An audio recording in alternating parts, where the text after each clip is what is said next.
예배 참사하신 여러분들을 환영하고 축복합니다. 영상으로 예배 드리시는 모든 교회들과 모든 분들도 환영하고 축복합니다. 하나님의 임재가 충만하게 가득하도록 사모하는 마음으로 통성으로 기도하도록 하겠습니다. 자비하신 아버지, 은혜와 사랑으로 역사하여 주시고 주여 늘 불쌍히 여겨 주옵시길 원합니다. 주님 긍휼 베풀어 주심을 잊지 말아 주시옵기를 원합니다. 아침에 해가 들어올 때 아버지 하나님의 영광이 우리의 삶들 가운데 아버지 하나님 찬란하게 드리우게 하시고, 아버지의 영광이 아버지 하나님 빛날 때 하나님의 숨결이 우리의 삶을 충만하게 채우는 역사를 허락하여 주옵시길 원합니다. 변함없이 베풀어 주시는 그 하나님의 은총과 사랑이 아버지 주의 입에서 나오는 그 생기처럼 품어져 나오는 아버지 놀라운 역사를 우리의 삶들 가운데 날마다 허락하여 주옵시길 원하고 기도합나이다. 아버지 답답한 마음 가지고 하나님 앞에 나가 아버지 나라와 민족과 전 세계에 되어져가는 수많은 눌리는 일들을 통하여 기도할 때마다 하나님 응답하시고 아버지의 긍휼과 자비가 아버지 하나님 이 지구상 아버지 저녁 가운데 충만하도록 하나님 도와주옵시길 원합니다. 울부짖고 눈물 흘려 하나님의 도움과 은총을 구하는 무수한 영혼들에게 하나님 긍휼과 사랑을 베풀어 주시옵기를 원합니다. 하나님의 은총으로 함께하여 주시고 하나님 넓은 마음으로 그들의 영혼을 세워주시고 새롭게 만들어 역사해 주시옵기를 원합니다. 오늘 주님 앞에 아버지 하나님 은총을 바라보며 믿음으로 들어갑니다. 하늘의 빗장을 여시고 아버지 가려진 베일을 걷어주시고 하나님의 영광의 압도적인 임재로 찬란한 아버지의 영광스러운 아버지의 얼굴을 보여주옵시길 원합니다. 주님의 영광의 빛으로 아버지 우리를 둘러 감싸 주시고 임재의 두터운 하나님의 영광으로 충만하게 주의 존전 앞에 머무르는 시간이 되도록 주님 도와주옵시길 원합니다. 사랑과 열정과 하나님의 많은 교육을 통하여 기록되어 있는 그 하나님의 말씀 속으로 들어가오니 아버지 주고 있는 활자가 살아 움직이게 하시고 아버지 비밀처럼 감추어져 있던 주의 보화들이 드러나게 하시고 우리를 위하여 행하신 놀라운 하나님의 위대하신 일들이 드러나게 하시며 아버지 우리를 지켜주시는 그의 애틋한 사랑에 우리의 가슴이 흔들리게 하시고 우리 무딘 가슴들이 하나님 앞에 흔들리는 아버지 무너져가는 시간들이 되도록 주님 역사에 주옵시길 원합니다. 오늘 주님 앞에 말씀을 들고 아버지 같이 나누게 싸우니 하늘의 기름 부음을 주옵시길 원합니다. 성령의 관유가 발려져 있는 기름 발린 말씀이 되도록 역사하여 주옵시길 원합니다. 이후의 영상을 통하여 예배드리는 모든 교회들마다 압도적인 임재로 덮어주시고 아버지 연로하여 교회 가지 못하지만 가정에서 그리고 여러 처소에서 아버지 병원 침상에서 아버지 삶의 치열한 그 현장에서 하나님을 사모하며 나가는 모든 간절한 예배 가운데 하나님 임재하여 주시고 하나님 덮어 하나님이 그들의 아버지 되심을 아버지 사모하는 빈 가슴에 채워주시는 이심을 아버지 체험케 하옵소서. 아버지 은혜 베풀어 주시고 불쌍히 여겨 주시옵소서. 예수님 이름으로 기도합나이다. 아멘.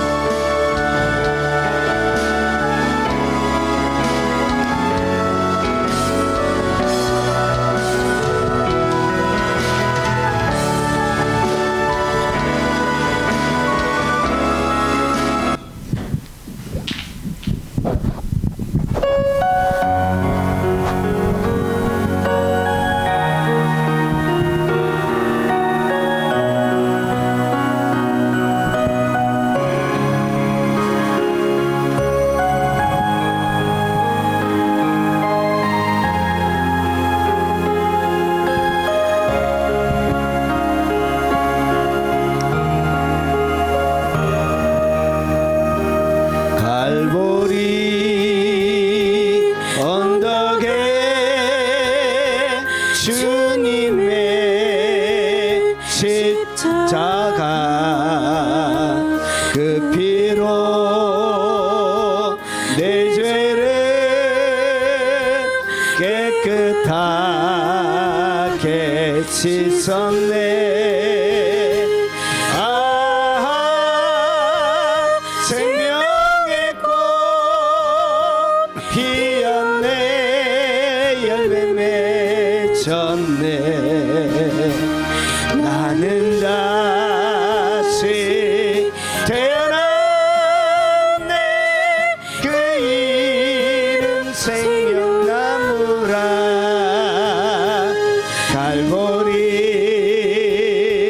언덕에 주님의 십자가 그 피로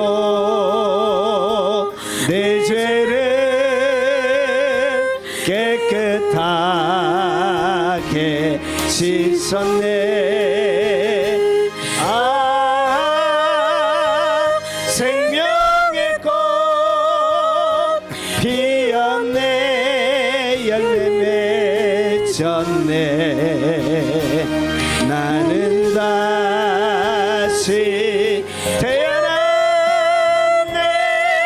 그 이름 생명나무라. 절망과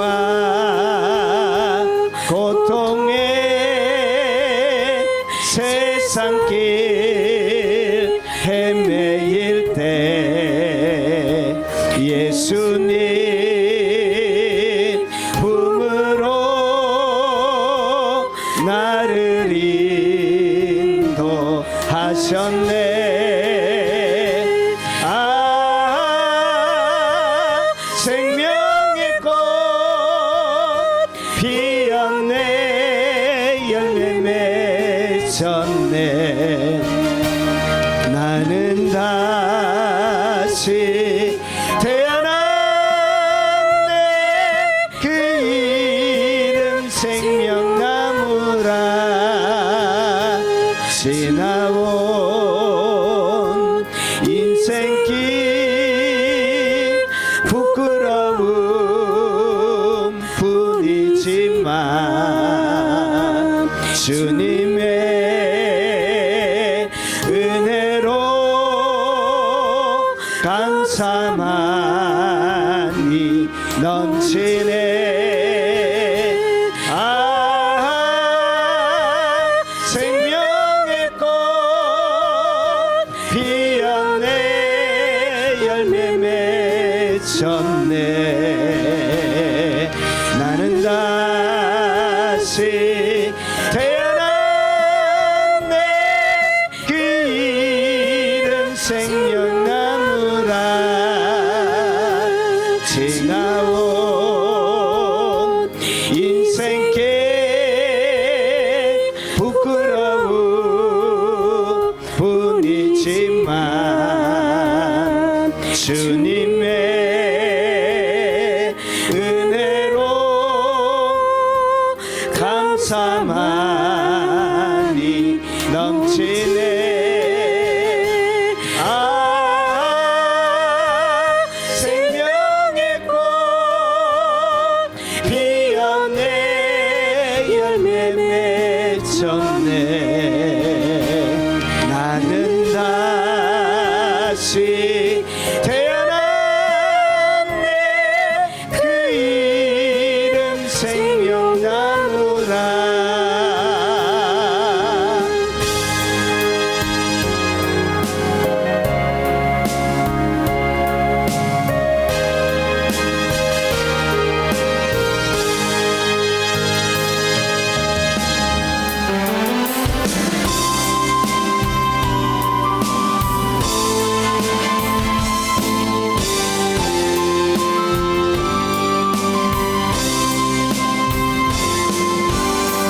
힘들고 지쳐 낭망하고 넘어져 일어날 힘 전혀 없을 때에 조용히 다가와 손잡아 주시며 나에게 말씀 하시네.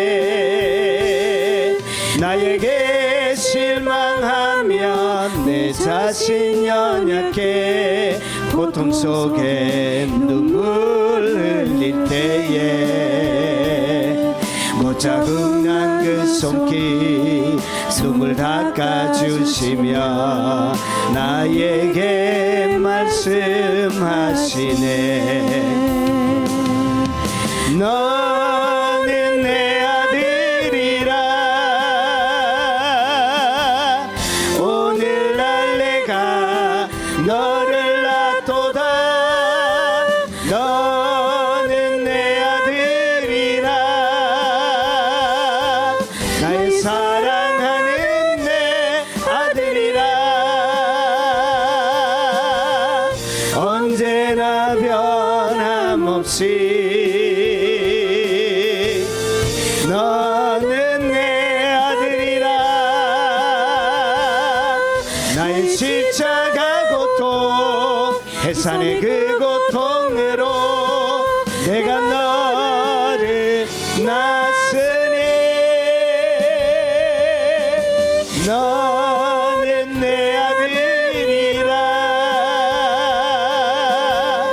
오늘날 내가 너를 낳도다. 너는 내 아들이라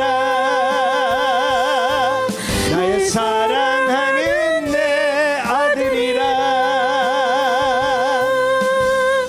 힘들고 지쳐 낭망하고 넘어져 일어날 힘 전혀 없을 때에 조용히 다가와 손잡아 주시며 나에게 말씀하시네. 나에게 실망하며 내 자신 연약해 고통 속에 눈물 흘릴 때에 못 자국난 그 손길 눈물 닦아주시며 나에게 말씀하시네. 너는 내 아들이라 오늘날 내가 너를 낳도다. 너는 내 아들이라 나의 사랑하는 내 아들이라 언제나 변함없이 너는 내 아들이라. 나의 십자가 고통 해산의 그 고통으로 내가 너를 낳았으니 너는 내 아들이라. 오늘날 내가 너를 낳도다. 너는 내 아들이라 나의 사랑하는 내 아들이라.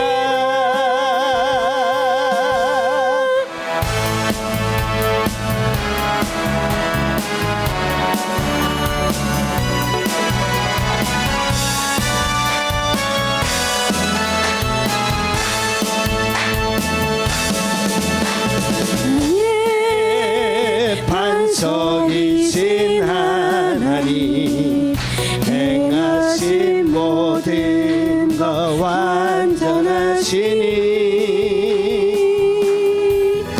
나의 생명 되신 하나님 내게 행하신 일 찬양합니다.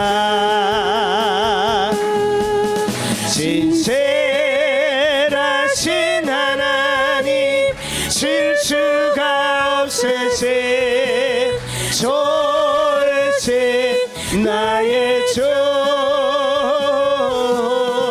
신실하신 하나님 실수가 없으신 졸세 졸세 나의 주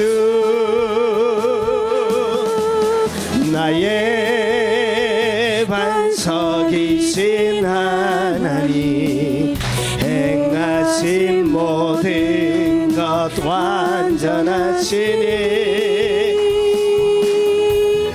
나의 생명 되신 하나님 내게 행하신 일 찬양합니다. 신실하신 하나님 실수가 없으신 좋으신 나의 주 신실하신 하나님 실수가 없으신 좋으신 나의 주 나의 반석이신 하나님 행하신 모든 것 완전하시니 나의 생명 되신 하나님 내게 행하신 일 찬양합니다. 신실하신 하나님 실수가 없으신 좋으신 나의 주 신실하신 하나님 실수가 없으신 좋으신 나의 주 하나님의 말씀을 살펴보도록 하겠습니다. 재림 신부의 영성 아가스 강의 41번째가 되겠습니다.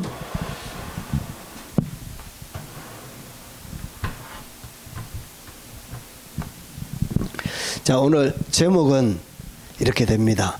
임재를 잃어버린 성도의 영적인 붕괴. 영적인 붕괴가 어떻게 일어나는지에 대한 말씀입니다. 그런데 이 영적인 붕괴가 일어나는데 여기에는 사중 공격이 가해집니다.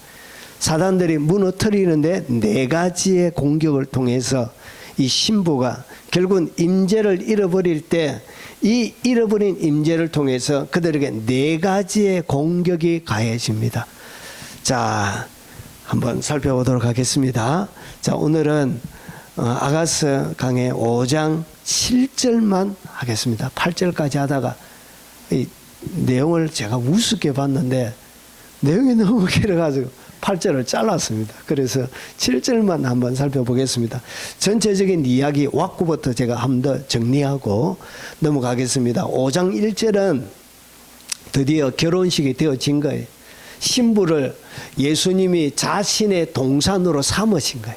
그리고 나서 그 가운데 엄청난 하나님의 하늘의 보화와 지혜와 풍성함을 연합 가운데서 누리게 되다가 무슨 일이 일어나냐. 신부가 잘지라도 마음은 깨었는데 그러니까 신부의 불순종이 신부의 게으름이 문제를 일으키는 거예요. 그러면서 살아난 자가 문을 열어달라고 막 그러는데 밤새도록 머리에 이슬이 그리고 머리털에 밤이슬이 가득해서 문 열어달라고 하는데도 뭐하죠? 아예 옷 벗었어요. 기다리세요. 아침까지. 그리고 발을 씻었으니 어찌 다시 옷을 입겠습니까? 이렇게 하면서 거절을 합니다. 그리고 나서 여러분 사랑하는 자가 문틈으로 어떻게 하냐? 손을 확 내미는 거예요. 그래서 거기에 뭐가 진동을 하냐? 몰약 그리고 몰약의 접이 진동을 하는 거예요. 그 주님의 향기에 그가 끌려서 결국은 일어나 내 사랑하는 자를 위하여 문을 열 때 몰약이 내 손에 몰약의 첩이 내 손가락에 문빗장에 떨어지는. 그러면서 보세요. 내가 내 사랑하는 자를 위하여 문을 열어서 드디어 이제 문을 열기는 한 거예요. 지연되어졌지만 지연된 순종이지만 순종하기는 한 거예요. 그런데 보세요. 그가 벌써 물러갔대. 그러니까 임재가 사라져버린 거예요. 임재가 사라져버리고 그러고 나서 그가 말할 때 내 혼이 나갔구나. 그러니까 능 나간 사람처럼 열었는데 없으니까 능 나간 사람처럼 되어진 거예요. 그러면서 내가 그를 찾아도 못 만났고 그리고 불러도 응답이 없구나. 집 전체를 사사시 지하실까지 사사시 여러분 장롱 속에 이불까지 사사시 다 뒤졌는데 흙강까지 완전하게 다 부르고 밤새도록 모처럼 주님을 불러봤지만 여러분 만나지 못하고 응답도 없었던 거예요. 그래서 집에만 머물 수가 없었던 거예요. 그래서 어떻게 했냐? 집을 떠나서 드디어 그 주님을 찾는 폭이 넓어집니다. 그러면서 보세요. 자, 7절에 여러분 놓치지 말아야 될 것이 뭐냐? 그는 벌써 물러갔대. 그러니까 임재가 사라진 거예요. 하나님의 임재를 잃어버리고 나서 막 불러도 대답이 없고 찾지도 못하고 그러면서 이 어디까지 가냐? 자기 집을 벗어나서 막 신랑을 찾아서 그 밤에 막 신랑을 찾아서 옷이나 제대로 갖춰 입었겠습니까? 예. 잠옷 입고 갖춰 입었다 치고 옷 입고 막 그 새벽에 막 신랑을 향하여 부르짖고 찾고 막 부르고 서방님 어디에 계세요? 서방님 모습을 드러내주세요. 달콤한 당신의 음성을 한 번 더 듣게 해줘서 막 뛰쳐가는데 이 임재를 잃어버린 이 신부가 제일 처음에 만나는 것이 뭐냐? 집안을 떠나서 이제 성안을 순찰을 하는 자들을 만난다. 그러니까 임재를 잃어버리면 그들이 제일 처음에 만나는 대상이 두 종류가 나옵니다. 여기 보세요. 성안을 순찰하는 자들 그리고 그 다음에 성벽을 파수하는 자들. 이 자들이 와서 뭐하냐? 나를 만나면 그러니까 이 자를 만나게 되는 거예요. 여러분 주님이 임재를 잃어버리면 반드시 누가 온다고요? 예, 성안을 순찰하는 자들이 막 여러분들 딱 찾게 됩니다. 그리고 성벽을 파수하는 자들에게 여러분이 딱 걸려서 어떻게 되냐? 자, 나를 쳐서 상하게 하였고 성벽을 파수하는 자들이 나의 겉옷을 벗겨 가졌도다. 걔는 뭐가 되어진다고? 그가 가지고 있는 겉옷까지 보니까 겉옷을 입고 나왔네. 겉옷을 입고 이제 그 겉옷을 어떻게 완전히 빼앗기게 되어지는 것입니다. 자, 이 얘기가 무슨 이야기인지 이제 본격적으로 한번 살펴보도록 하겠습니다. 자, 아가서 전체 오늘 우리가 살펴보고 있는 것이 뭐냐? 사랑의 거절이. 사랑을 거절하게 되어지면 내면에 찾아오는 위기에 대한 설명을 하고 있는 것입니다. 자, 오늘 아가서 5장 7절의 핵심적인 단어는 5가지가 됩니다. 한번 보십시오. 이게 성안을 순찰하는 자들이 있고요. 그리고 성벽을 파수하는 자들이 있습니다. 그래서 이 성안을 순찰하는 자들이 여러분을 어떻게 하냐? 영적인 가장 깊은 침체 그리고 여러분이 하나님의 임재를 잃어버리실 때 이런 자들을 여러분이 반드시 만나게 돼요. 이런 자들에게 여러분이 발각이 돼요. 발각. 순찰하고 있다가 뭐 했다고요? 미친 여자처럼 막 소리 지르고 머리도 안 묶고 막 풀어 흐트러져 가지고 막 뛰쳐다니는 귀신 들리는 여자인가 이렇게 이런 자들을 만나게 돼 있다는 것이죠. 그리고 그 다음에 이들이 어떻게 하냐? 만나서 나를 쳐서 그들에게 뒤지도록 맞습니다. 맞다고요? 맞습니다, 여러분이. 이런 성안을 순찰하는 자들에게 여러분이 딱 붙들리면 맞습니다. 그리고 나서 그 다음에 단순하게 맞는 정도로 끝나는 것이 아니라 여러분 한번 이렇게 딱 맞고 나서 흔적도 남지 않는 상처가 남지 않는 그런 것이 아니라 그 다음에 맞는데 얼마나 많이 맞느냐? 상처가 나도록 상하게 여러분이 이 성안을 순찰하는 자들에게 뒤지도록 맞습니다. 자, 이것이 네 번째입니다. 그리고 그 다음에 마지막 나의 겉옷을 벗겨 가져갔도다. 여러분의 겉옷을 어떻게 하냐? 완전히 겉옷까지 여러분 입고 있는 겉옷. 이 겉옷은 그 시대에 자기가 가지고 있는 재산 목록 1호 중에 하나입니다. 밤에는 여러분 이불이 되어지고 그리고 여러분 위기 가운데서 그를 보호해 주는 그런 역할을 하는 것입니다. 그래서 겉옷을 자기가 가장 귀중한 밤마다 써야 되는 가장 중요한 이것을 어떻게 하냐? 빼앗기게 되죠. 여러분 임재는 이 신부의 삶 속에 이렇게 치명적인 여러분 아픔들을 안기게 되어집니다. 자, 그래서 임재를 잃어버린 성도의 영적인 붕괴 그리고 사중 공적에 대한 이야기가 오늘 임재를 잃어버리게 되면 일어나는 것을 아가서가 자세하게 설명합니다. 이렇게 디테일하게 설명하는 성경이 없어요. 아가서가 가장 깊이 있게 설명합니다. 자, 이제 본론으로 들어갑니다. 자, 그러면 오늘 여러분이 제일 처음에 집중해야 되는 것이 뭐냐? 성안을 이 순찰하는 자들 그리고 성벽을 파수하는 자들이 누구냐는 것이죠. 이들이 도대체 누구냐는 것이죠. 자, 그래서 한번 살펴보겠습니다. 성안을 순찰하는 자들 그리고 성벽을 파수하는 자들. 오늘 여기 보니까 순찰하는 자, 파수하는 자라고 되어져 있지만 이 히브리 원문에는 이 두 단어가 똑같은 단어입니다. 그러니까 성안을 성안을 돌아다니니까 순찰이라 했고 그리고 성벽에서 이렇게 지키고 있으니까 파수라고 한 거예요. 그래서 이 원래 히브리 단어는 똑같은 요 순찰하는 자들, 파수하는 자들은 똑같은 사미르라는 그 단어를 어근으로 해서 이렇게 사용하고 있습니다. 그래서 이 뜻이 뭐냐? 순찰하는 자, 성벽을 파수하는 자 똑같은 뜻이 울타리를 치는 거예요. 지키고 보호하는 거예요. 지키다, 보호하다, 관찰하다, 주의하다, 책임지다, 감시하다, 감시자 그런 뜻을 가지고 있습니다. 자, 그러면 오늘 이것을 원어에는 이렇게 되어져 있는데 자, 요거 해석하는 것이 여러분 교회사 2000년 가운데서 이것이 다양하게 해석이 되어집니다. 자, 본론적인 가장 문자적인 뜻은 뭐냐? 여러분 문자적인 역사적인 배경, 사회적인 배경 가운데 이 순찰하는 자들과 파수하는 자들은 고대 파수꾼을 이야기합니다. 고대 근동의 도시 야경대입니다. 도시를 지키기 위해서 그 도시를 보호하는 야간 경비대라고 보시면 됩니다. 그래서 이 내용이 뭐냐? 여러분 내용이 너무 많아서 제가 압축을 했습니다. 그래서 역할은 야간 성읍을 순찰하는 자들이에요. 그리고 치안을 유지하고 그리고 성문을 통제하는 거예요. 여러분 전쟁이 예고 없이 여러분 고대 사회에는 자주 있었습니다. 물자가 재원이 한정적이니까 이 먹고 사는 이 재원의 문제 때문에 전쟁이 지금보다 굉장히 빈번하게 일어났습니다. 그래서 수성한 자를 신문할 수 있습니다. 잡아서. 그리고 제압할 법적 권한이 이 야경대에 주어져 있습니다. 문제는 뭐냐? 혼자 밤에 거리를 헤매는 여인은 여러분 사회적 이상자로 그 시대에는 간주했습니다. 그러니까 혼자 밤에 돌아다니면 정신이 이상자든지 그리고 이것이 가장 큰 문제가 뭐냐? 당시 가나안 이스라엘 사회에는 밤에 홀로 다니는 여성은 창녀로 봤습니다. 창녀.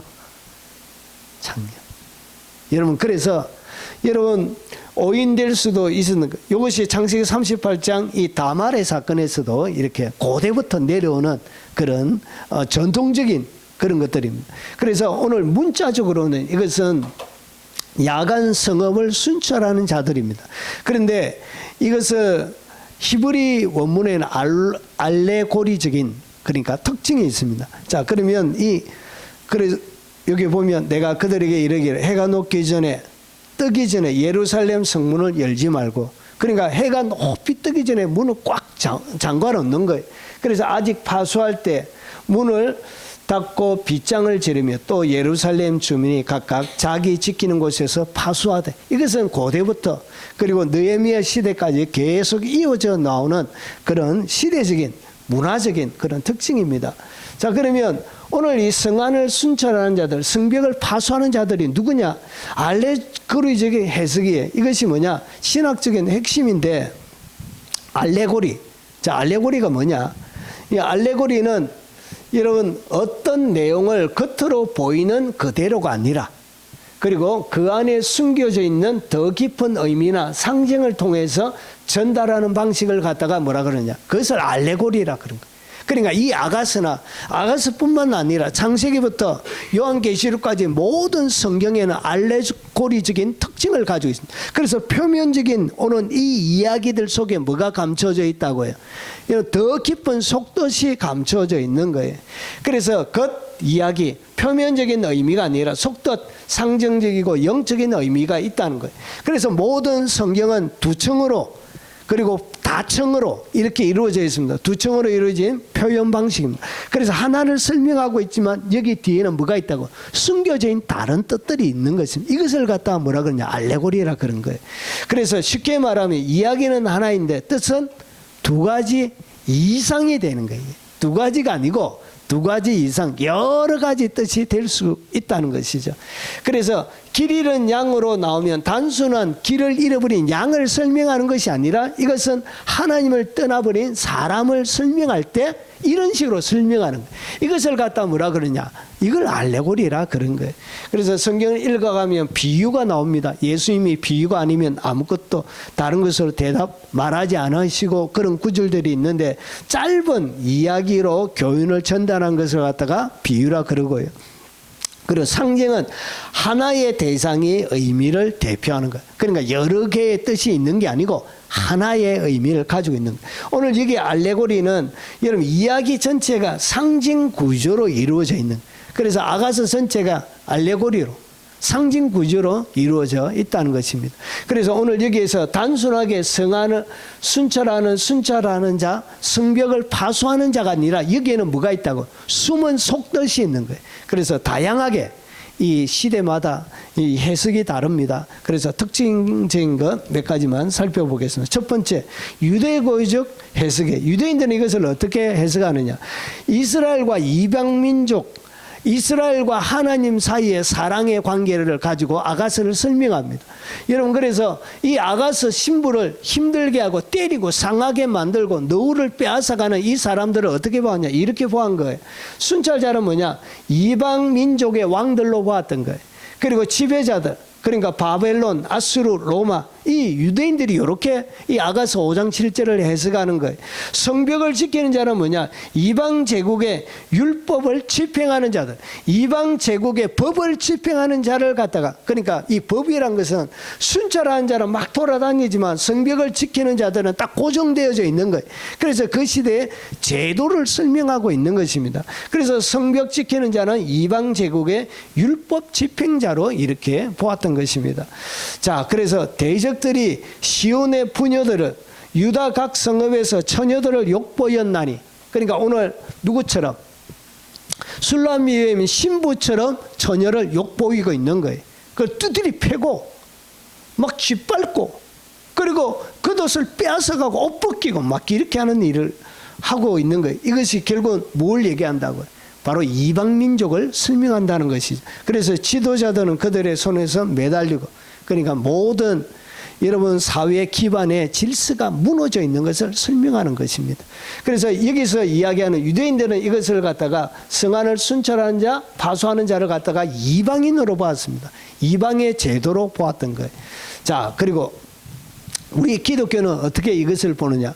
이것을 교회와 세상의 관계로 보는 것입니다. 그래서 이것은 교회고 신부는 교회고 그리고 앞에서 했던 순찰자들, 이 파수자들은 세상의 권세로 보았던 거예요. 권세. 그래서 보십시오. 기독교는 자 순찰자는 누구냐? 단순한 이방인이 아니고 이 여기에 세상의 권세라고 얘기하는데 이것은 여러분 형식적인 종교 지도자들을 갖다가 뭐라고 부른다고요? 예, 여기서 성안을 순찰하는 자들과 성벽을 파수하는 자. 그러니까 종교적인 형식적인 하나님의 마음 없이 그냥 형식적인 중세시대의 직분을 목사를 성직을 사는 거예요. 성직. 이게 대한민국 사회에서 성직 매매가 얼마나 많이 일어나는지 몰라요. 3개월만 일하면 목사 안 써주고 막 3개월 공부해가지고 뭘 알아요. 목사 안 써. 50만 원 주고 팔아요. 그거 성직 매매죠. 성직. 그래서 형식적인 종교 지도자들을 갖다가 신부를 괴롭히는 모든 세상적인 종교 지도자들, 그러니까 예수님 시대에는 바리새인과 율법주의자들, 사두개인들, 대제사장들 이런 사람들이 될 수 있는 거예요. 그래서 이 사람들이 어떻게 하냐? 너희는 천국문을 사람들 앞에서 닫고, 그러니까 천국문을 닫아놓고 못 들어가게. 예수님이 오셔서 천국을 설명하고 있는데 이 하나님을 가장 잘 숨기고 잘 안다는 대제사장, 그리고 그 시대의 바리새인, 사두개인들 이런 사람들이 어떻게 했냐? 예수님의 복음을 못 듣도록 막은 거예요. 그래서 이 예수님께서 이 사람들이 하는 것을 갖다가 천국문을 닫아놓고 사람들 앞에 닫아놓고 못 들어가게 한다고 이렇게 여러분 예수님께서 평가를 내리고 있는 거예요. 그래서 세상적인 율법적인 이 순찰자들 그리고 파수하는 자들은 누구냐? 결국은 신부가 주님을 더 많이 알아가려고, 주님을 더 깊이 있게 알아가려고 하면 교회 지도자들이 어떻게 하냐? 하나님을 만나지 못한 교회 지도자들이 막 핍박합니다. 여러분 괴롭힙니다. 경건하게 살고자 하는데, 하나님만을 위해서 살고자 하는데 어떻게 하냐? 술 한잔 묻어 괜찮다. 목사가 젊은 청년들 데리고 와가지고 술집에서 자, 한 잔 달라. 건배! 이렇게 뭐 하는 것이죠? 이렇게 그들의 경건을 파괴하고 무너뜨리는 거예요. 청년들 모임하고 나서 2차는 모임하면 그냥 모임하고 나서 2차가 있는 거예요. 2차가 호프집에서. 여러분 이런 세상 가운데서 지금 살아가고 있는 것입니다. 이렇게 형식적인 종교 지도자들은 어떻게 하냐? 경건하게 주님만을 갈망하고 앙망하는 사람들에게 뭐하냐? 핍박가합니다.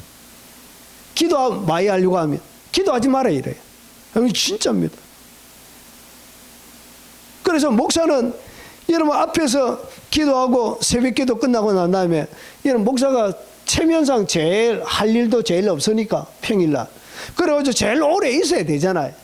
그래서 어떻게 하냐? 한 2-3시간씩 하는 권사님들이 있거든요. 2-3시간씩 하루 하나님의 나라와 영광을 위해서 막 기도하는 그런 권사님들이 어떻게 하냐? 핍박합니다. 기도 많이 해서 좋은 거 아니에요! 이렇게. 그래서 기도 못하도록, 그리고 예배 마치고 난 다음에 한 15분 만에 문 닫아버려요. 집에 가서 하세요. 집에 가서 보이지 않는데 주님이 보이지 않는 엄밀한 중에 갚으시는데 사람들 보는 앞에 보이려고 하는 그런 기도하지 마세요. 이렇게 하면서 뭐 한다고요? 광대성에서 내리칩니다. 채찍으로 쫓아냅니다. 기도 오래 못하도록.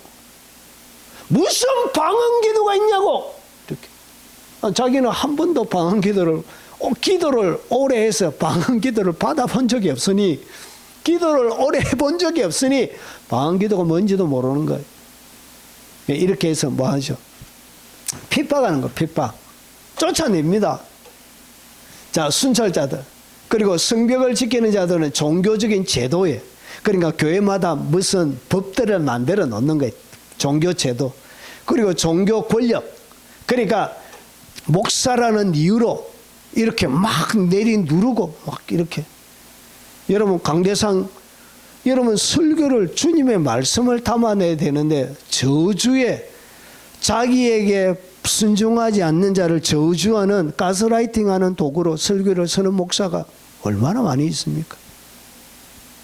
여러분 그거 정말 그게 얼마나 자기 영혼에게 무시무시한 일인지 몰라서 하는 거예요. 아마 그는 하나님을 아마 모르는 사람일 거예요.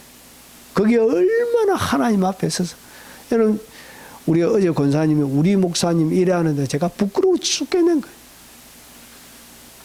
부끄러워 죽겠는 거예요. 황송하고 막. 너는 늘 부끄러워요. 막 부끄럽고 지나온 사역을 했던 모든 시간들 생각하면 그냥 진짜 지우고 싶어. 지우개 그래서 막 지우고 싶어. 누가 나를 알아주는 것도 막, 나는 그런 거 정말 그냥 막 숨고 싶어. 설교 끝나고 난 다음에 어디론가 막 숨어서 존재도 막 없어지고 싶어. 그래 부끄러운 거 막 황송하고 죄송하고 미안하고 이런데도 와서 설교 듣고 있으면 제가 더 고개가 숙여지고 그래요.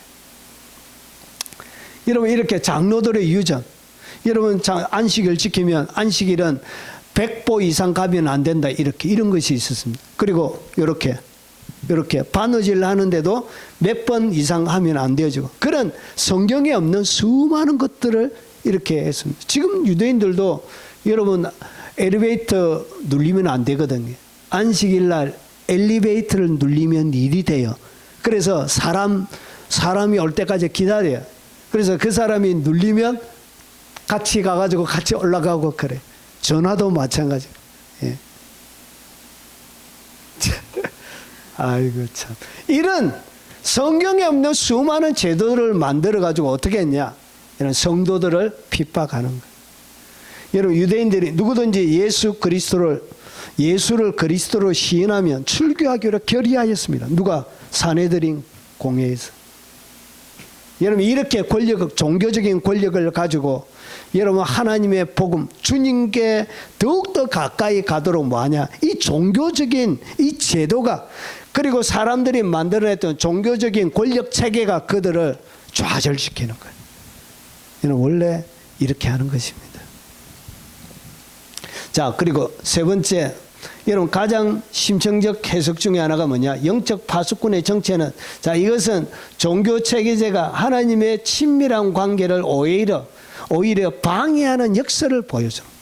그러니까 이 종교적인 체제가 결국은 하나님과 더 가까이 나아가는데 방해거리가 되어지는 거예요.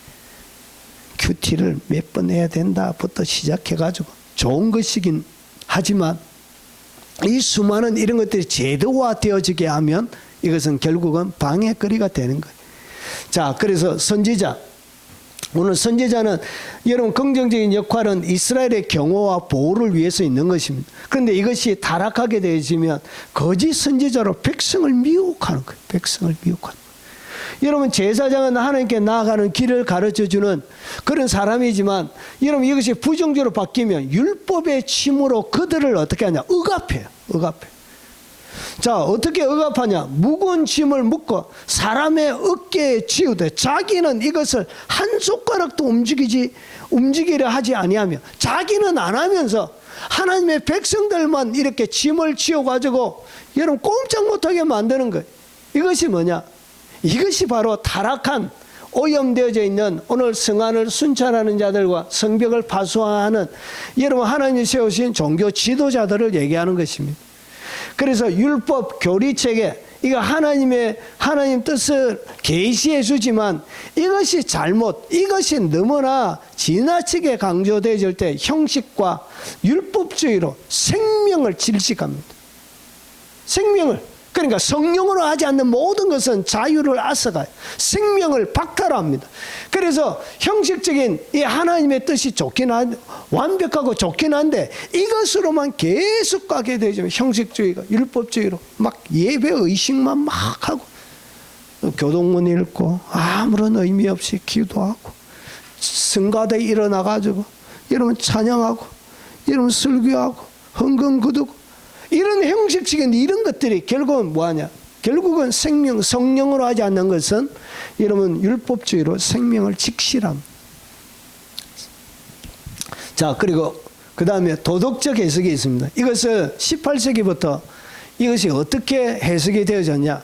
단순하게 이렇게 종교적인 지도자 이것뿐만 아니라 내면에 있는 문제를 가지고 이렇게 이것을 보았던 거예요. 그래서 심리적, 내면, 심리, 그리고 영적 전쟁의 관점으로 본 거예요.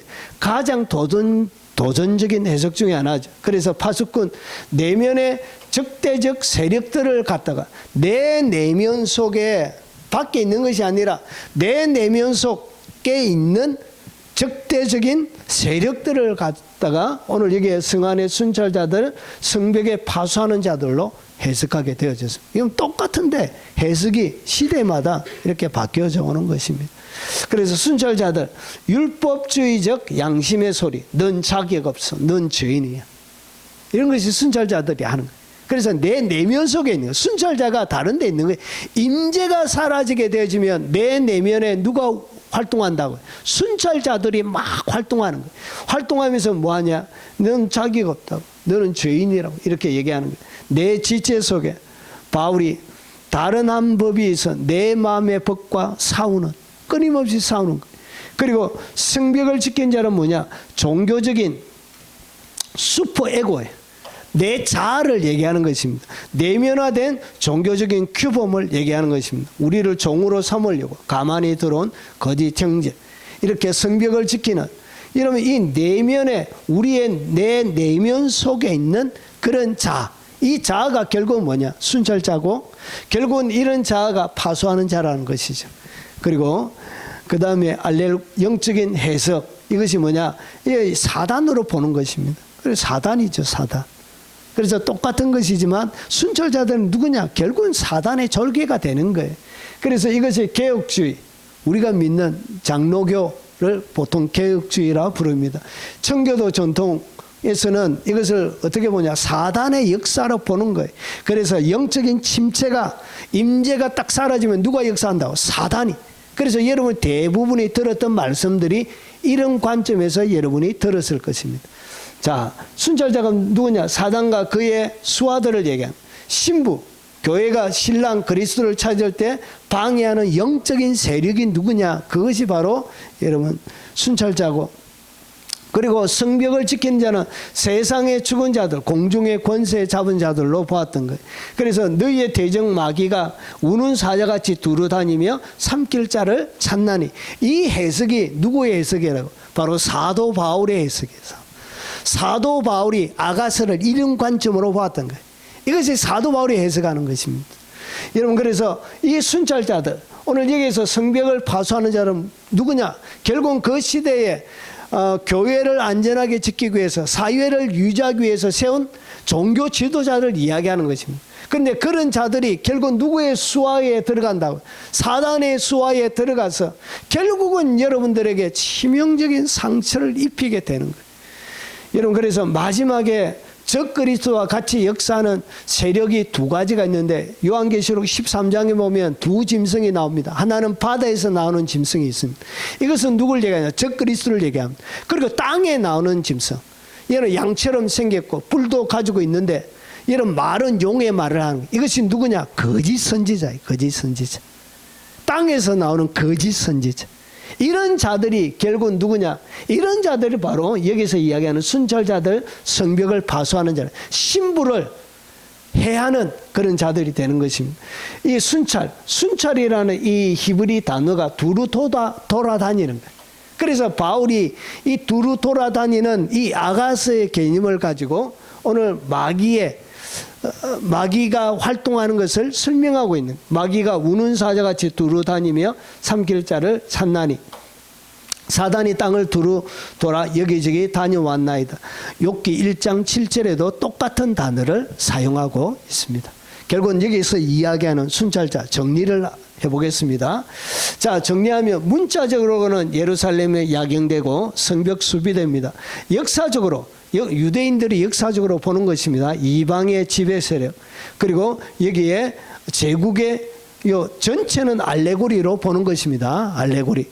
그래서 유대인들은 이방 세력, 그리고 제국의 제도, 기독교는 율법의 종교 지도자, 그리고 제도, 종교 권위로 보고, 그리고 내면에는 정지하는 여러분의 양심, 이 수치심, 이것을 갖다가 순찰자, 그리고 오늘 이것을 야경대로 본 거예요. 그리고 내면화된, 여러분 하나님의 말씀이 아닌 여러분 스스로 내면화된 여러분이 만들어낸 수많은 율법들이 되는 것입니다. 영적으로는 사단의 세력, 그리고 공중의 권세 잡은 자가 되겠습니다.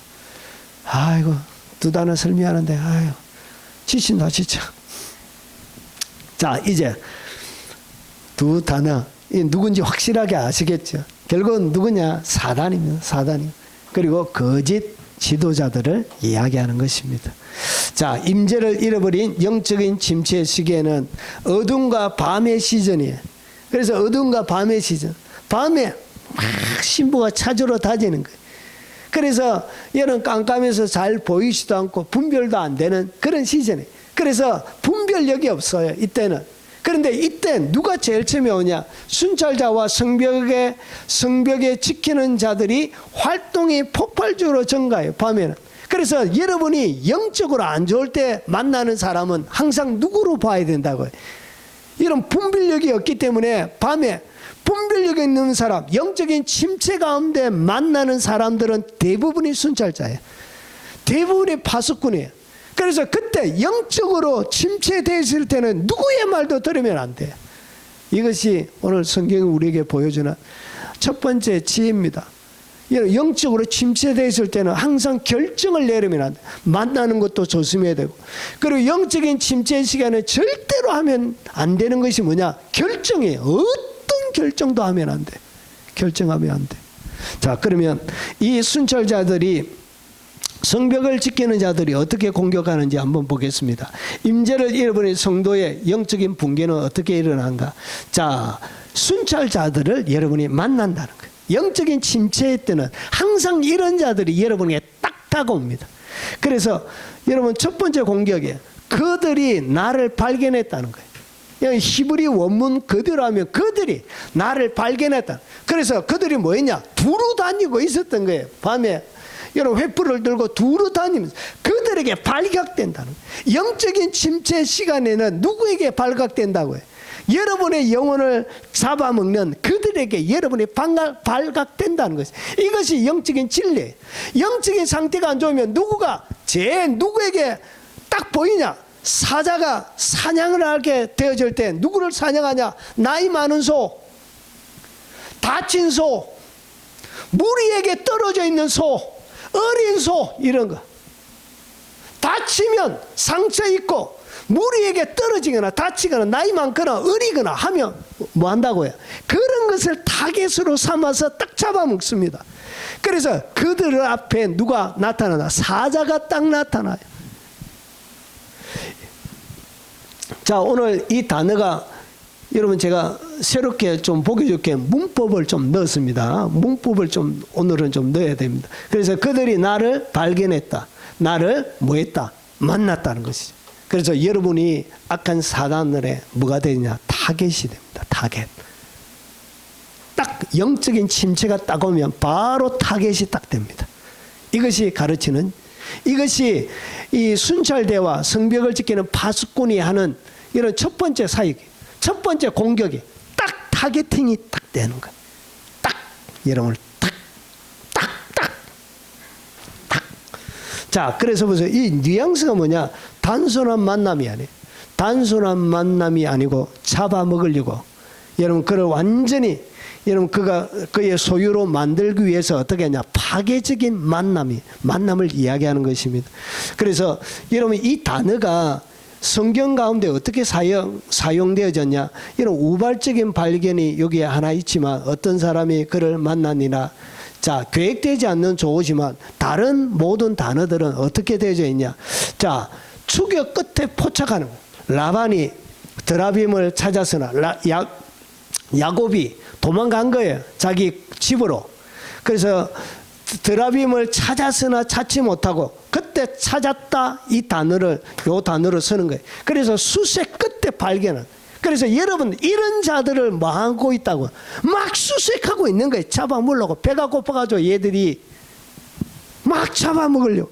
여러분 귀신들은 사람의 몸이 제일 편안해요. 그래서 사람의 몸에 들어오고 싶어요.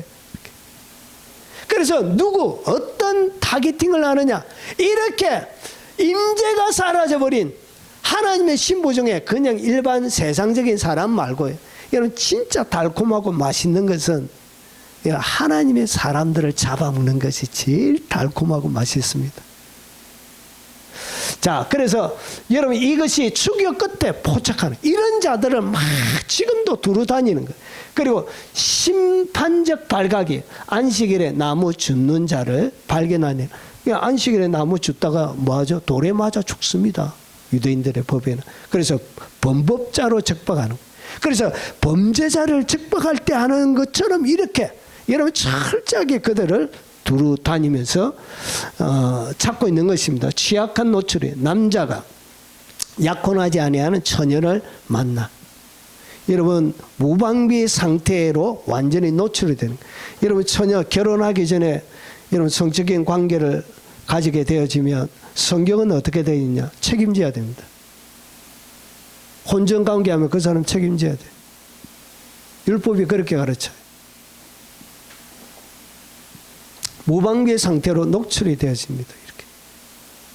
여러분 이것이 뭐냐? 그것이 바로 그들이 나를 발견했다. 그래서 여러분 이 임재가 딱 사라지면 여러분의 상태가 어떻게 되냐? 무방비의 상태가 돼요. 무방비의 상태로 완전히 딱 노출이 돼서요. 이렇게 해서 여러분들을 공격합니다. 그래서 신부가 신랑 없이 혼자 방거리를 헤매는 순간 바로 그 취약한 순간에 파수꾼들이 그녀를 발견합니다. 적발합니다. 여러분 이것이 하나님의 보호막이 걷히는 순간 원수가 차지한다는 원리를 보여주는 거예요. 아가서에 이미 주님이 자세하게 설명해 놓으신 거예요. 이렇게 여러분의 타겟팅이 되는 거예요. 먹잇감이 되는 것입니다. 그리고 두 번째, 나를 쳐서 정확하게 하면 그들이 나를 쳐서, 그래서 이런 인칭 대명사들을 다 살리게 되면 여러분 이 문법 이게 좀 지저분하게 되어져요. 지저분하게. 그래서 인칭 대명사 이런 것들은 안 살리는 거예요. 번역할 때. 그래서 그들이 나를 쳤다는 것이죠. 두 번째는 뭐냐? 딱 잡고 난 다음에 딱 만나고 난 다음에 그 다음에 막 쳐요. 자, 천다, 낙한데 오늘 이것이 히브리어 문법적으로 이것이 어떻게 되어 있냐? 히트 파일로 되어져 있습니다. 히트 파일은 뭐냐? 사역 동사예요. 사역 동사인데 그들이 나를 쳐서 넘어뜨리는데 어떻게 하느냐? 여러분 칼형은 단순히 치는 것을 얘기하고, 여러분 히트 파일은 여러분 사역 타격, 사역적 타격이, 이것이 뭐냐? 서로 틀리려는 의도를 가진 강력한 가격. 그러니까 서로 틀리려고 의도를 가지고 막 치는 것을 이야기합니다. 그래서 여러분은 어떻게 하냐? 쓰러질 때까지 칩니다. 이것이 사단이 하는, 여러분 거짓 종교 지도자들이 하나님의 사람들이 경건하게 살고자 하면 핍박을 받는다는 이야기가, 여러분 무릇 경건, 말세 때 무릇 경건하게 살고자 하는 자는 핍박을 받으리라. 왜 핍박받느냐? 이렇게 핍박받는 거예요. 이렇게. 경건하게 살고자 하면 무조건 핍박받게 되어져 있습니다. 여러분 왜 핍박 안 받느냐? 진짜 우리는 잘 모이지도 않지만 뼈저리게 사람들이 보기에 놀랄 정도로 여러분 철저하게 경건을 유지하지 않기 때문에 그래요. 여러분 사회에 가면 완전한 왕따가 됩니다. 거룩을 지키기가 어디 쉽습니까? 자, 그래서 이것이 여러분 사용되어 있는 용례를 보면 전쟁의 치명타를 입히는 거예요. 여호와께서 베냐민을 쳐서 이기셨다.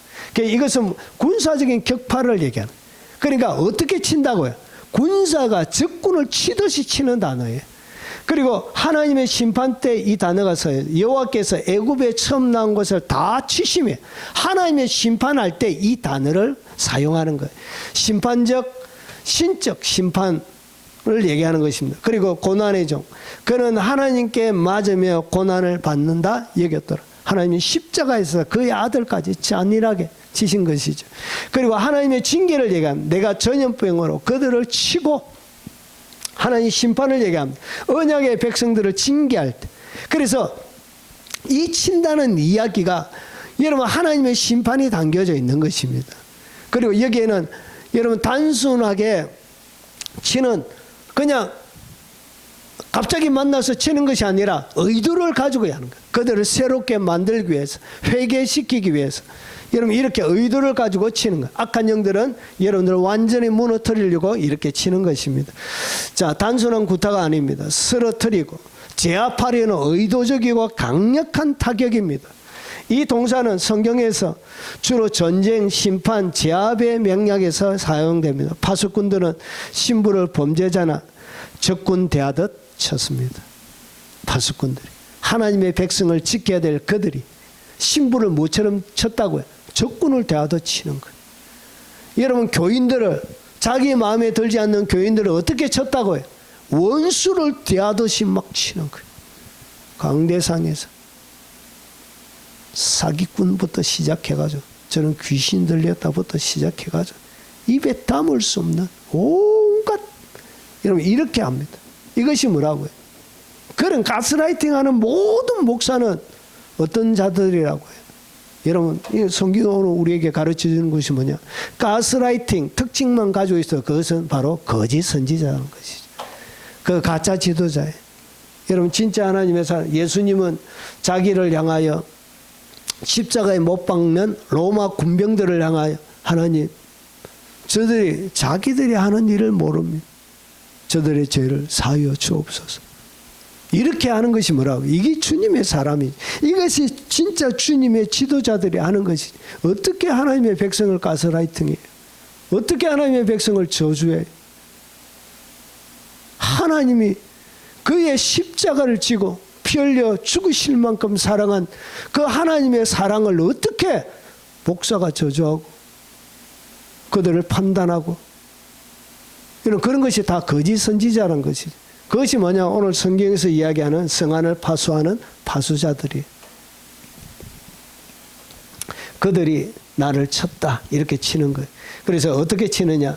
여러분 사역적 타격이 자 이것은 여러분 의도를 가지고 한다는 것이죠. 외적 차원으로 육체적인 폭력, 실제로 육체적인 폭력을 가하고 그리고 여러분 환경적인 압박을 하는 거예요. 환경적으로 여러분 살지 못하도록 이런 금융 제재부터 시작해가지고 이런 가압류부터 시작해서 수많은 여러분이 하지 않나. 요즘은 믿을 수 있는 것이 없어요. 영상도 못 믿어요.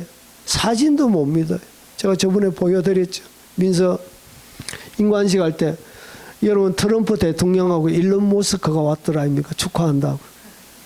그런데 이것이 영상으로도 제작이 됩니다. 영상으로. 무슨 시대? 무엇을 하나 믿을 수 없는 시대 가운데서 여러분 음성도 똑같이 여러분 음성도 믿을 수가 없어요. 여러분 앞에 여러분 이렇게 적어나는 것도 믿을 수가 없어요. 이것도 뭐 할 수 있다고 해요. 이것도 조작이야. 저도 조작이 돼요. 저도. 여러분 목소리 더빙해가지고 입혀가지고 얼굴 갖다 대놓고 하고 그거 어려운 게 아니에요. 무시무시한 시대 가운데 있어요. 어떤 것도 믿을 수 없는 시대. 그래서 어떻게 하냐? 수많은 환경적인 압박. 그래서 여러분 제가 어떤데 여러분 그 여성분들을 가지고 여러분 포르노하는 그런 걸 만들어 가지고 자기가 한 것도 아닌데 영상으로 그렇게 만들어 가지고 얼굴을 그 삽입해 가지고 이렇게 해 가지고 사람을 어떻게 말로 닿을 수 없는 공경에 취하게 만들고 여러분 이런 시대 가운데 살아가고 있는 것입니다. 여러분 사회적 차원으로 여러분의 명예를 훼손시키고 그리고 공격적인 수치심, 비난을 하고 정죄하고 출교하고 낙인 찍고 이런 일들을 하게 되는 것입니다. 여러분 교회 가운데 여러분 정의를 이야기하면 교회에서 요즘은 출교됩니다. 출교. 여러분 목사님과 다른 견해를 가지고 막 주장하고 사람들 모아가지고 정의를 외치게 되어지면 여러분 출교당합니다. 요즘은 그런 세대. 자, 영적 차원으로 믿음의 타격이 일어나는 거예요. 그래서 치는데 어떻게 치느냐? 영적으로 어떻게 치냐? 믿음의 타격을 주는 거예요. 그러면서 신앙이 흔들리도록 의심을 막 심는. 의심이 뭐라고 해요? 의심이 여러분 치는 것입니다. 의심으로 치는 거예요. 채찍으로.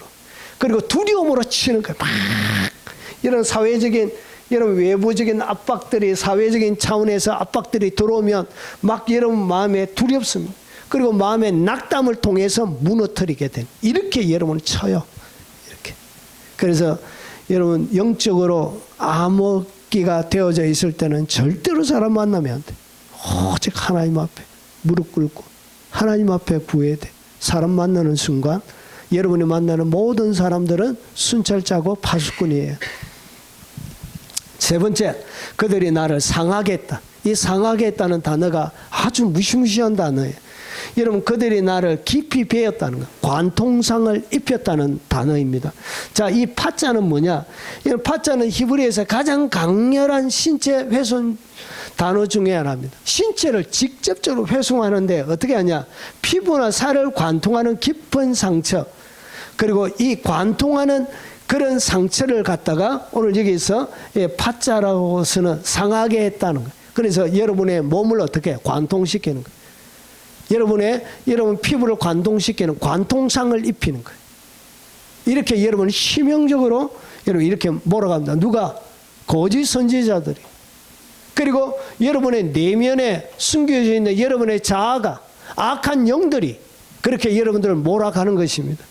자, 이 상하겠다는 단어가 신체적 깊은 상처를 얘기하는 것입니다. 자문에 보면 상처와 흔적은 악을 없이 하고, 그래서 곤장을 좀 때리고 해야 돼. 곤장. 아이들 키울 때도. 그것이 성경적인 방법. 그래서 상처가 나면 악이 제거가 돼요. 그래서 치유하기 어려운 깊은 상처를 얘기합니다. 성전, 여러분 이 상하게 한다는 것이 치명적으로 이런 아픈 이유가 성전 출입 금지 조건이 돼요. 그래서 상처를 많이 입게 되면 특별히 고환이 상한 자나 음경이 배인 자는 여호와의 총회에 들어가지 못하게 돼요. 그러니까 하나님의 그 공동체에서 완전히 떨어지게 되는 거예요. 그래서 상처 입는 것이 이스라엘 백성들의 굉장히 큰 일이에요. 훼손된 거룩한 임재로부터 단절을 얘기합니다. 치명적인 부상을 얘기합니다. 왕이 그날 상하여 전차 안에 가리고 완전히 죽기 전, 그래서 전사에 이르는 부상을 할 때 오늘 이 상하게 한다 그런 단어를 쓰는 거예요. 그래서 공동체 가운데 완전히 떨어지는 이게 엄청난 저주에 가까운 것입니다. 그래서 오늘 여기에서 나오는 사랑의 상처도 마찬가지. 사랑이 상처 입으면 그렇게 마음에 여러분 관통상을 입는 것처럼 여러분 살과 뼈가 어스러지는 거예요. 영혼 깊숙이 파고드는 고통. 그래서 상하게 하는 것입니다. 이것은 오래 갑니다. 여러분 외부에 두드려 맞는 것은 흔적, 상처가 났지만 이런 안에 들어가는 상처는 오래 죽을 때까지 갑니다. 결정적인 포인트는 신명기입니다. 신명기 23장 1절. 여러분 상한 자는 성전 총회에 출입이 금지되었습니다. 즉 파자는 단순한 신체 상처가 아니라 하나님의 임재로부터 단절을 상징하는 단어예요. 임재가 완전히 이제 이미 상처 입었기 때문에 이제 임재에 뭐 할 수 없다고 들어갈 수 없는 상태가 돼. 끝이 난 거예요. 끝이 난 상처가 있고. 여러분 그 시대에는 지금은 재생술이 있지만 그 시대는 재생수술 이런 게 없었습니다. 파수꾼들이 신부에게 파자를 입혔다는 것은 너는 하나님께 나아갈 자격이 없다. 정죄와 단절의 상처를 입혔다는 의미를 가지고 있습니다. 완전히 본질을 무너뜨려 버린 것이죠. 자, 그래서 이것을 현대적으로 정리하면 관통하는 깊은 상처는 뭐냐?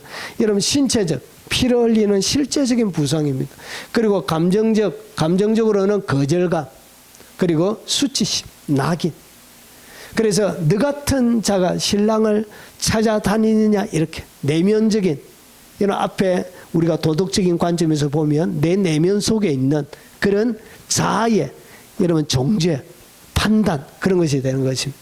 그리고 영적으로 하나님 앞에 나갈 자격이 없다는 정죄의 상처.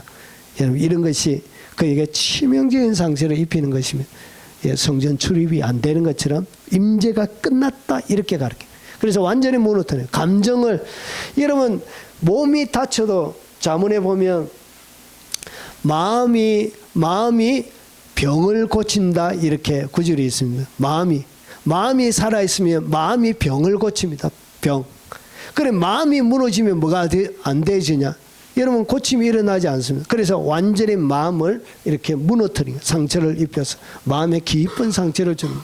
그리고 마지막으로 내가 내 너를 빼앗아 갔다. 그 다음에 뭘 가져가냐? 너를 빼앗아 갑니다. 오늘 여기에 보면 겉옷이라고 번역되지만 너울이나 겉옷이나 같은 것입니다. 너울 바깥에 제일 바깥에 쓰는 그 옷을 얘기하는 것입니다. 그래서 빼앗아 갑니다. 그들이 들어 올려 가는 거예요. 빼앗아 가는데 어떻게 하냐? 들어 올려서 위에서부터 확 빼앗아 여러분의 옷을 빼앗아 가는 것입니다. 자, 그런 의미를 가지고 있습니다. 이것은 딱 두 번만 사용되어지는 희귀한 단어예요. 굉장히 희귀한 단어가 오늘 이게 사용되지만 라디 딱 2만 사용되어집니다. 이 단어가 아가서 5장 7절과 신구약 성경, 그럼 구약 성경 전체 중에 이사야서 3장 23절에만 딱 사용되어집니다. 이게는 이사야 3장 23절은 뭐냐? 손골과 세마포 옷과 머리 수군과 노를 제하시리. 범죄한 이스라엘을 하나님이 심판하실 때 뭘 제하해 가냐? 여러분 노를 제하는 그 내용을 오늘 요 두 단어 가운데 있는 것입니다. 그래서 너를 빼앗아간다는 것은 하나님의 심판적인 의미도 같이 있습니다. 자, 하나님이 이스라엘을 심판하실 때 징표 중 하나가 바로 너를, 라디들을 빼앗아가는 것입니다. 파수꾼들이 한 행위 곧 이사야의 심판의 언어와 동일한 것을 알 수가 있습니다. 파수꾼 결국은 여러분의 겉옷을 훔쳐갑니다. 이것이 마지막 네 번째 공격이 되겠습니다. 자, 정리하면 무엇을 거두가냐? 너울이 오늘 여기서 이야기하는 이 겉옷이 의미하는 것이 뭐냐? 언약을 얘기합니다. 신랑의 것이로다 할 때 여러분 보통 왕은 왕의 옷을 입습니다. 신분을 보여주는 거예요. 신랑의 것이다 하면서 뭘 입혀준다고요? 여러분 탕자가 돌아올 때 아버지가 제일 처음에 하는 것이 뭐죠? 씻기고 그 다음에 옷을 입히잖아요. 예, 가락지를 끼우고 옷을 입히고 새 옷을 입혀주는 거예요. 신분을 이야기하는 것입니다. 그래서 당신의 옷자락으로 덮어서서 룻기에 나오는 보아스의 옷이 결국은 언약의 보호, 기업 물을 자의 언약의 보호. 결국은 이 겉옷은 언약을 얘기합니다. 언약의 보호, 이 언약이 어떻게 그에게 강탈당해요. 정체성이 완전히 강탈당하게 되어지는 거예요. 그리고 이 왕족 신분, 왕의 신부로서의 존귀함을 보여주는 이 겉옷인데 이 겉옷을 빼앗아가는 거예요. 귀족 신분이 박탈이 되는 영적 보호. 여러분 어떻게 신분을 그 시대에는 보통 알았냐? 옷을 통해서 옷 보면 신분. 우리 조선시대에도 도련님 옷이 있고 일반 평민이 입는 옷이 있는 것처럼 옷이 신분을 보여주는 거예요. 그래서 더 이상의 옷, 여러분 일반 사람이 왕의 옷을 입으면 영모죄로 잡혀서 사형당합니다.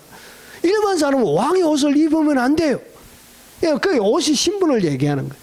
그래서 이 옷은 또 한 가지 영적인 보호를 얘기합니다. 옷을 입고 있는 순간 여러분 하나님의 보호가 그에게 적용이 됩니다. 하나님의 임재가 덮는 보호막이 어떻게 완전히 사라지는 것을 얘기하는 거예요.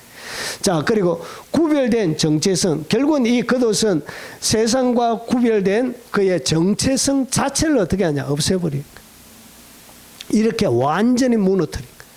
정체성이 무너지면 완전히 무너지게 되는 것입니다. 이렇게 악한 영들은 네 가지의 특징을 가지고 공격합니다. 여러분 거짓 선지자들은 이렇게 공격해요. 여러분 치밀합니다. 치열합니다. 멈추지 않습니다. 여러분 계속 끊임없이 목적을 이루기 위해서 여러분 임재가 사라지는 것, 하나님의 그 그늘 가운데 머물지 않고 살아가는 것이 이렇게 위험한 것입니다. 주님이 결국은 그 속에 들어가서 임재해 주려고 같이 거하려고 하는 것은 그에 대한 하나님의 지극한 사랑이었습니다. 그런데 신부는 그것을 거역하고 거절하고 좋아하지 않는 것입니다. 자, 그래서 라디드는 위에서부터 뜯어내는 거예요. 위에서 확 뜯어내고 확 아까치 갑니다. 단순히 벗긴다는 것이 아니라 위에서 아래로 강제로 박탈당하는 것을 얘기합니다. 위에서 그냥 가져가 버리는 것입니다. 그래서 뭐가 살아있냐? 권위, 그리고 지위, 여러분의 지위, 그리고 보호가 완전히 이 겉옷이 빼앗김을 통해서 제거가 되는 것입니다. 자, 그리고 이것을 적용하면 자, 신분이 박탈되는 거야. 너는 신랑의 신부가 아니다. 이렇게 하나님의 자녀됨의 확신이 상실됩니다. 여러분 영적으로 여러분 이렇게 네 번째 단계에 가면 주님이 나를 구원하셨다는 그런 것들이 거의 사라집니다. 안 믿어져요. 안 믿어져요. 결국은 배교의 단계로 가게 됩니다. 거의 배교합니다. 이 단계까지 되면. 그리고 보호가 상실되는 덮개가 없어지는 거예요. 그래서 영적인 무방비, 원수에 완전히 노출됩니다. 그래서 발가벗겨서요. 영적으로. 여러분 아담과 하와가 하나님 앞에 범죄하고 나니까 태어날 때부터 그들은 옷을 입지 않고 하나님 앞에 창조함을 받았습니다. 그런데도 옷을 입지 않았는데도 여러분 선악과를 따먹고 나서 아담과 하와가 뭐라고 그러냐? 우리가 벗었으므로 숨었나이다. 옷을 입은 적이 없는데 벗었으므로 숨었다 그래. 그래서 무화과 나무 잎으로 여러분 이렇게 옷을 만들어 입었다는 것이죠. 결국은 그들이 예전에 뭘 입고 있었다고요? 영광의 옷, 하나님의 영광의 옷, 빛나는 영광의 옷을 입고 있었던 거예요. 그런데 그들이 어떻게 했냐? 범죄함을 통해서 옷을 잃어버린 거예요. 겉옷, 영광의 옷을 빼앗겨버린 거예요. 그래서 모든 사람이 죄를 범하였으며 하나님의 영광에 이르지 못하더니 이 죄가 영광을 빼앗으면 영광의 옷을 앗아가 버려. 그래서 벗은 자가 되어진 거예요. 그래서 오늘 이게 창세기에 나오는 그림과 똑같은 그림. 어떻게 하냐? 다 빼앗아 갑니다. 보호가 상실이 돼. 그래서 수치, 노출이 돼. 벌거벗겨져. 죄책감, 수치심, 자기 혐오. 그래서 내 뼈 중에 뼈요, 내 살 중에 살이라고 그렇게 이뻐했던 그 하와를 향하여 아담이 뭐라고 하냐? 저 여자가 하나님이 만들어준 저 여자가 나로 하여금 먹게 했다고 이렇게 모든 죄를 사나이가 돼가지고 자기가 죄송합니다. 제가 잘못했습니다. 아니면 용서해 주세요. 이렇게 나가야 돼. 사나이가 어떻게 하냐? 여러분 이것이 비겁한 인류의 모든 남자들의 이 비겁함이 있습니다.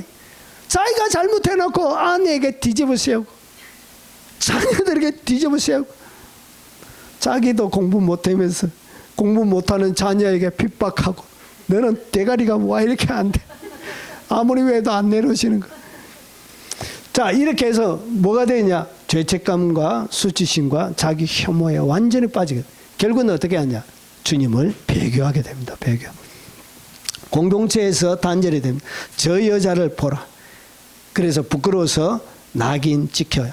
그리고 소에 고립이 되어져서 그들의 완전한 먹이가 되어지는 것입니다. 자, 이제 정리하겠습니다. 자, 성도가 임재를 잃어버리면 성도가 영적인 붕괴가 어떻게 일어나고 그리고 사중 공격에 대해서 말씀을 드렸습니다. 그들이 나를 뭐 했다? 발견했다. 그들에게 여러분이 딱 노출됩니다. 여러분의 타겟이 되는 것입니다. 결국 노출이 돼요. 환경적인 취약함에 여러분이 파괴가 되어지는 두 번째 공격은 그들이 나를 쳐서 춥니다. 때립니다. 때려요. 진짜 때려요. 여러분 물리적으로 때리는 것뿐만 아니라 입으로도 얼마나 많이 때린다. 범죄. 저도 많이 맞았습니다. 담임 목사들에게 얼마나 많이 맞았는지 몰라요. 이 속에 있는 상처가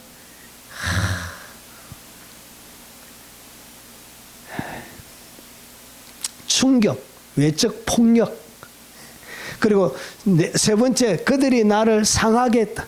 결국은 어떻게 하냐? 침투되어져서 여러분의 내면의 상처까지 완전히 무너뜨리는 거예요. 내적 훼손이 일어나고 그 다음에 너를 빼앗아갑니다. 박탈해서 여러분의 존재론적 정체성 자체를 무너뜨리게 만들어요. 결국은 어떻게 하냐? 교회 떠납니다. 그래서 교회 떠나서 뭐하냐? 여러분 기독교 비판하는 유튜브 하는 사람들이 꽤 많이 있습니다. 기독교 비판하는 유튜브 중에 여러분 다 그 사람들이 교회 다니는 사람들. 내가 10년 이상 20년 이상 교회 다녀봤는데 말짱 도로묵금 목사색 거짓말쟁이들이다 하면서 막 이렇게 다 교회 다니는 사람들이야. 다니는 사람이 아니고 다녔던 사람들이 하는 거예요. 이렇게 해서 공격하는 것입니다. 자, 그러면 이 술람 여인이 이렇게 무너지고 말 것인가?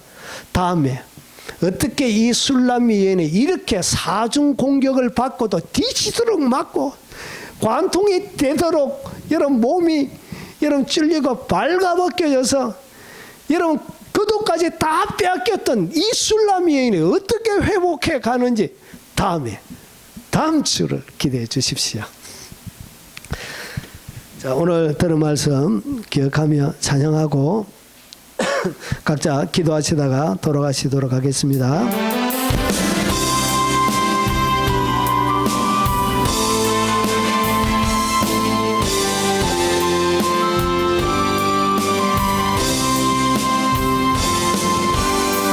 힘들고 지쳐 당망하고 넘어져 일어날 힘 전혀 없을 때에 조용히 다가와 손잡아 주시며 나에게 말씀하시네.